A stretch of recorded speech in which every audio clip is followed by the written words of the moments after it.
हाँ जी बेटा, the next we are having mass and weight. What they are saying, I'm reading slowly and slowly for you people so you have understanding about it. Mass of a body is the quantity of matter contained in it. This definition is very important. It is the quantity of matter contained. It कितना matter है ना उसमें, how much, how you will like the matter contained in any body, that is known as mass. The mass of a body is constant. It does not change by changing the position of the body. Fine. Why it does not change its position? Because it's the matter contained in body. Now the mass of this pencil will here or somewhere else in the universe, that will remain same, because matter of this pencil will not change. The matter of this pencil will not change. So that's why that will remain like this only. No? The color, this lead, this wood, that will not change. So the mass of a body is constant and it does not change. It is represented by the SI unit kilogram, okay, and for smaller unit it's in grams, which is 1000 of the kilogram, which they want to show that 1 kg is equal to how much? That is equal to 1000 grams. Mass, किससे mass is measured with the help of a beam balance, okay, and the mass of a body is expressed only by its magnitude. Magnitude beta, that is the value they are given to you, they are representing it here. Magnitude means एक उसका number और unit हो, जैसे ऐसे कितना है 5 kg मास है, 10 kg मास है. अब वेट क्या है? मास था we are having one body, that is the matter contained in it.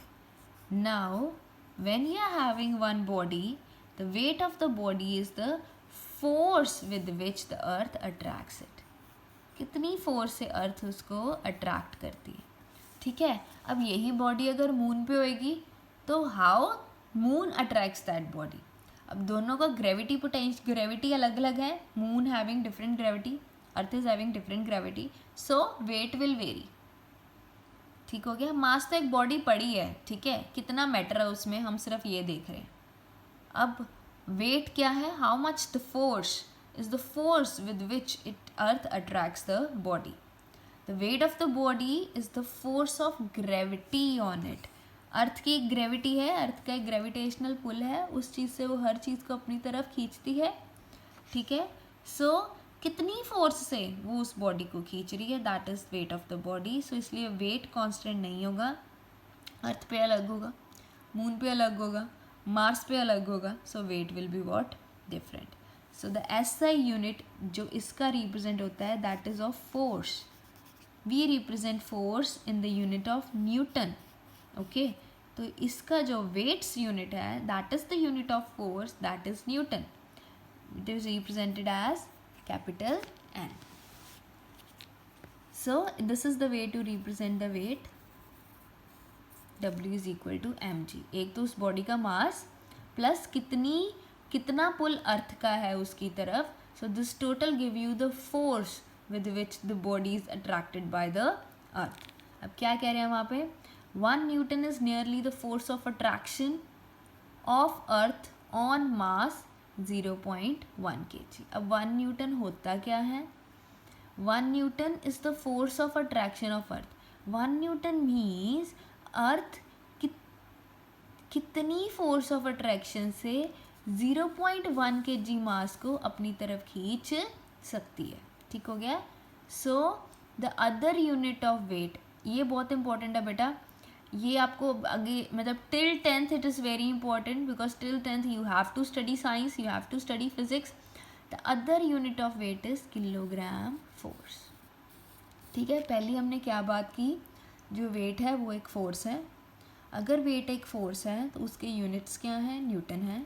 Newton को अगर हमने रिप्रेजेंट करना है तो हम कैसे रिप्रेजेंट करेंगे? With capital N. उसके बाद हमने न्यूटन को डिफाइन किया है that 1 Newton is nearly the force of attraction of earth on a mass of 0.1 kg और 100 grams. एक 100 ग्राम ऑब्जेक्ट को, ठीक है, जितनी फोर्स ऑफ अट्रैक्शन से अर्थ खींचती है उसे क्या बोलते हैं हम? 1 न्यूटन. ठीक हो गया. अब एक हमें और यूनिट दे दिया है जब हम वेट की बात कर रहे हैं या फोर्स की बात कर रहे हैं, that is kilogram force. This is the another unit, like beta you are having kilogram and grams, fine. Kilogram होता है हमारे पास, ग्राम होता है, दोनों अलग अलग यूनिट है. हमें पता है 1 किलोग्राम किसके इक्वल होता है, 1000 ग्राम्स के. ऐसे ही एक यूनिट है kilogram force, which is equal to how much, 10 newton. ठीक हो गया, which is equal to how much, 10 newton. So the weight of the body is measured by the spring balance. Spring balance क्या होता है, एक ऐसे measuring scale होता है, बीच में स्प्रिंग होता है, आगे हुक होती है. यहाँ पे हम अपनी बॉडी को लगा देंगे. जब बॉडी को लगा देंगे तो ये स्प्रिंग को नीचे खींचेगी, तो ऐसे रिप्रेजेंट करेगी. स्प्रिंग को नीचे खींचेगी. स्प्रिंग को अगर ये नीचे खींचेगी तो क्या होगा, earth attraction is moving towards earth, नीचे को खींच रही है ना, ऐसे ही फोर्स लगेगी लाइक दिस. बॉडी नीचे खींच रही है, तो that will give you what, weight. क्या यूज़ करते हैं हम वेट के लिए, spring balance. Okay, and it is expressed by stating both the magnitude and direction. उसमें क्या था, सिर्फ मैग्नीट्यूड था. एक बॉडी पड़ी है, चाहे वो अर्थ पे है चाहे वो मार्स पे है, तो क्या है उसका भार कितना है, weight, the mass of that body is how much, 5 kilogram. Now this body is moving downwards. With the help of spring balance also the body is moving downwards. As the body is moving downwards, that what it is representing, that is the direction. This is representing what you, the direction. Fine. So that's why the direction of weight is always vertically downwards. ठीक हो गया. अब एक और बात, the force of gravity of mass 1 kg at a place is g Newton. The weight is M G. मैं आपको already बता चुकी हूँ. अब कोई भी बॉडी हमें स्प्रिंग बैलेंस पे हैंग करेंगे, इस बॉडी का एक खुद का मास है, पर ये स्प्रिंग बैलेंस से क्या हो रही है, डाउनवर्ड की तरफ मूव कर रही है. डायरेक्शन भी है, अर्थ की अट्रैक्शन फोर्स है यहाँ पे. सो अर्थ की अट्रैक्शन फोर्स है यहाँ पे. तो here what we are having, that attraction force is representing as G. M is what, the mass of the body, and the value of this G is 10 Newton per kg. The value of this G is 10 Newton per kg. अब ये आप बोलोगे Newton पर kg कैसे आया, wait का unit क्या होता है बेटा, न्यूटन. ठीक है, मास का यूनिट क्या होता है, किलोग्राम. जी का यूनिट हम निकाल रहे हैं, so g will become newton upon kg, newton divided by kg. अब जो ये kg है, जब हम इसे न्यूमिरेटर में लेके आएंगे, तो जब भी कोई डिनोमिनेटर से चीज़ हम न्यूमिरेटर में लेके आते हैं, उसे -1 पावर से रिप्रेजेंट करते हैं. Here you get the unit. आप इसको ऐसे भी लिख सकते हो, न्यूटन पर kg.